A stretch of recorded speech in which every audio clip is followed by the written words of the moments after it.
তো good morning সবাইকে। Just এই সকালবেলা একটা বুকিং নিয়ে আমি বেরিয়েছিলাম, ব্যারাকপুরে আমি ড্রপ করলাম। তো ব্যারাকপুরে একটা নতুন টোল চালু হয়েছে, এটা আর্মি ক্যাম্পের টোল বলছে।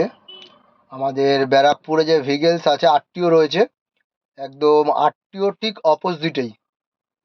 তো টোলটা হচ্ছে গিয়ে 150 টাকা করে। এই টোলটা সবাইকে, অল টোটাল কমার্শিয়াল গাড়ির জন্য। তো টোলের যে চার্ট আছে ওটা আমি হচ্ছে গিয়ে ভিডিওতে দিয়ে দিচ্ছি, লাস্টে ওটা একটু দেখে নেবে তোমরা। আর এই যে টোলটা আমি কাটিয়েছি, একদম জাস্ট উল্টো দেখা যাচ্ছে, কারণ আমি জাস্ট ফোনটাকে ইসে করে দেখেছি। এইটাও আমি দিয়ে দেবো, ছবিটা তোমরা দেখে নেবে।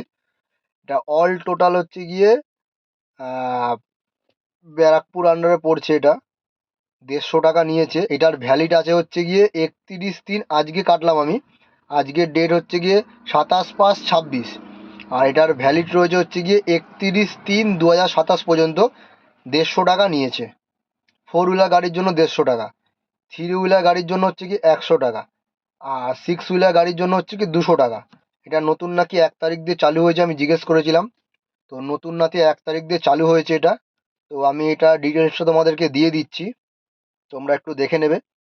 মানে শুধু হচ্ছে কমার্শিয়াল ভেহিকেলসের জন্য, ঠিক আছে? তো এটা আমি জাস্ট দিয়ে দিচ্ছি, তোমরা একটু দেখে নেবে। আর সমস্ত ড্রাইভার ভাইদের অথবা সমস্ত গ্রুপ যারা আছে, একটু প্লিজ এটাকে শেয়ার করে দিও, যারা যারা জানে না। কারণ এটা হচ্ছে গিয়ে খুব ইম্পর্ট্যান্ট একটা জিনিস দেখলাম আমি, কারণ এখানে এর আগে কোনোদিন দেখিনি। ওদেরকে আমি জিজ্ঞেস করলাম, তোরা বলছে না এর আগে ছিল না, 1 তারিখ দিয়ে শুরু হয়েছে এই টোলটা। একদম আমাদের হচ্ছে গিয়ে ব্যারাকপুর যে আরটিও আছে, ঠিক আরটিওর অপোজিটে একদম। তো ওটাই আমাকে স্লিপটা দিল, 150 টাকা নিল। তো ওটা একটু সবাইকে শেয়ার করে দিও, যারা যারা জানে না, ওটা একটু দেখে নিও।